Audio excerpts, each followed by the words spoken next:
क्या कभी सोचा है कि उत्तर भारत में जमीन का बस एक छोटा सा टुकड़ा कैसे पूरे हिंदुस्तान की तकदीर का फैसला कर सकता है? इसी जगह पर लड़ी गई सिर्फ 3 लड़ाइयों ने आने वाली सदियों के लिए इस देश का नक्शा ही बदल दिया। जी हां, ये कहानी है पानीपत की। और देखिए, ये सिर्फ कहने की बात नहीं थी।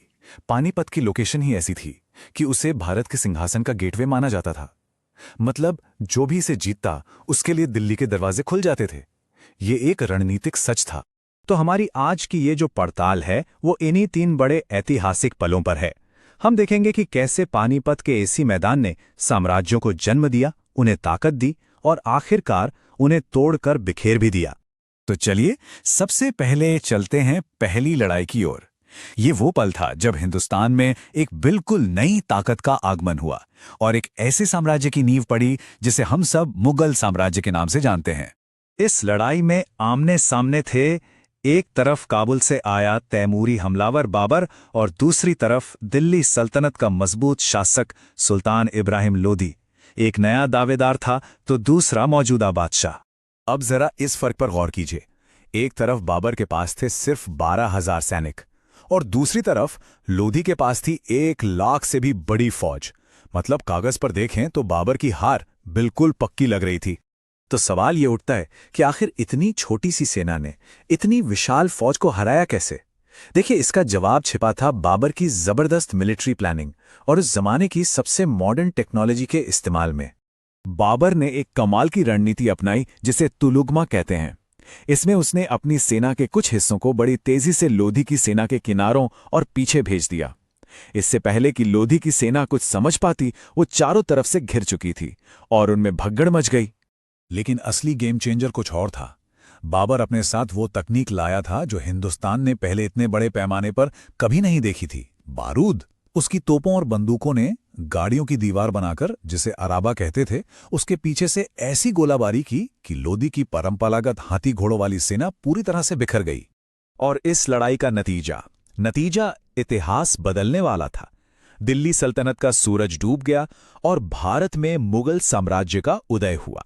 एक ऐसा साम्राज्य जो आने वाले कई 100 सालों तक हिंदुस्तान पर राज करने वाला था। अब चलिए, वक्त में थोड़ा आगे चलते हैं, 30 साल बाद दूसरी लड़ाई की तरफ। ये वो वक्त था जब नया नया बना मुगल साम्राज्य खतरे में था। एक ऐसा मोड़ जहां सब कुछ खत्म हो सकता था। मैदान में एक तरफ थे सिर्फ 13 साल के मुगल बादशाह अकबर, जिनकी सेना को बैरम खान लीड कर रहे थे, और उनके सामने थे एक बहुत ही ताकतवर और कामयाब हिंदू राजा हेमू, जो पहले ही दिल्ली पर अपना कब्जा जमा चुके थे। यहां कहानी में एक जबरदस्त ट्विस्ट है। लड़ाई के दौरान हेमू की सेना मुगलों पर बुरी तरह हावी हो चुकी थी। ऐसा लगने लगा था कि मुगल साम्राज्य, जो भी ठीक से खड़ा भी नहीं हुआ था, वो अब खत्म होने वाला है। और ऐसा लगने की वजह भी थी। हेमू दिल्ली जीत चुके थे, उनकी सेना का जोश 7वें आसमान पर था और वो खुद हवाई नाम के अपने हाथी पर बैठकर सेना को लीड कर रहे थे। वहीं दूसरी तरफ मुगल सेना का मनोबल पूरी तरह टूट चुका था।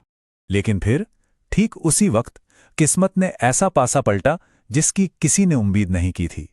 युद्ध के मैदान में एक पल ऐसा आया जिसने हिंदुस्तान का भविष्य हमेशा के लिए तय कर दिया। हुआ ये कि एक आवारा तीर सीधा हेमू की आंख में जा लगा। वो अपने हाथी से नीचे गिर पड़े। बस अपने राजा को गिरता देख उनकी जीतती हुई सेना में ऐसी दहशत फैली कि वो मैदान छोड़कर ही भाग गई। एक तीर और हारी हुई बाजी जीत में बदल गई, जिससे अकबर के लिए मुगल सिंहासन हमेशा के लिए महफूज हो गया। अब हम बढ़ते हैं तीसरी और शायद सबसे विनाशकारी लड़ाई की ओर। ये 18वीं सदी की 2 सबसे बड़ी ताकतों के बीच एक महाटकराव था। एक ऐसी लड़ाई जिसने सब कुछ बदल कर रख दिया। इस बार मैदान में एक तरफ था भारत की उस समय की सबसे बड़ी ताकत मराठा साम्राज्य और दूसरी तरफ था अफगान हमलावर अहमद शाह अब्दाली। ये सच में 2 दिग्गजों की टक्कर थी। लेकिन ये लड़ाई शुरू होने से पहले ही मराठों के लिए एक मुश्किल जंग बन चुकी थी। अब्दाली ने उनकी सप्लाई यानी कि खाने पीने और रसद के सारे रास्ते काट दिए थे। तो ये सिर्फ रणनीति की नहीं बल्कि भूख और सब्र की भी लड़ाई बन गई थी। इस लड़ाई में जो खून खराबा हुआ उसका अंदाजा इस एक आंकड़े से लगाया जा सकता है। कहते हैं कि एक ही दिन में 1 लाख से ज्यादा जानें गईं, जिसने इसे उस जमाने की सबसे खूनी लड़ाइयों में से एक बना दिया। तो इस आखिरी और इतनी भयानक लड़ाई का नतीजा क्या निकला? इसका असर इतना गहरा था कि इसने भारत के दिल में, यानी सत्ता के केंद्र में, एक पावर वैक्यूम या शक्ति का शून्य पैदा कर दिया। आइए इस पूरे 250 साल के सफर को एक नजर में समेटते हैं। 1526 में पहली लड़ाई ने मुगल साम्राज्य बनाया, 1556 में दूसरी लड़ाई ने उससे बचाया, और 1761 की तीसरी लड़ाई ने उस दौर की दो सबसे बड़ी ताकतों, मराठा और मुगल, दोनों को ही चकनाचूर कर दिया। और यही इस कहानी का सबसे जरूरी मोड़ है। पानीपत की तीसरी लड़ाई का कोई असली विजेता नहीं था। इसने मराठों और अफगानों दोनों को ही इतना ज्यादा कमजोर कर दिया कि हिंदुस्तान में कोई भी एक बड़ी ताकत नहीं बची जो पूरे देश को संभाल सके। इसका नतीजा क्या हुआ? मुगल सिर्फ नाम के बादशाह रह गए, मराठों का पूरे भारत पर राज करने का सपना टूट गया, और इस खालीपन को एक नई विदेशी ताकत बड़ी गौर से देख रही थी, जो अब तक सिर्फ व्यापार कर रही थी, ब्रिटिश ईस्ट इंडिया कंपनी।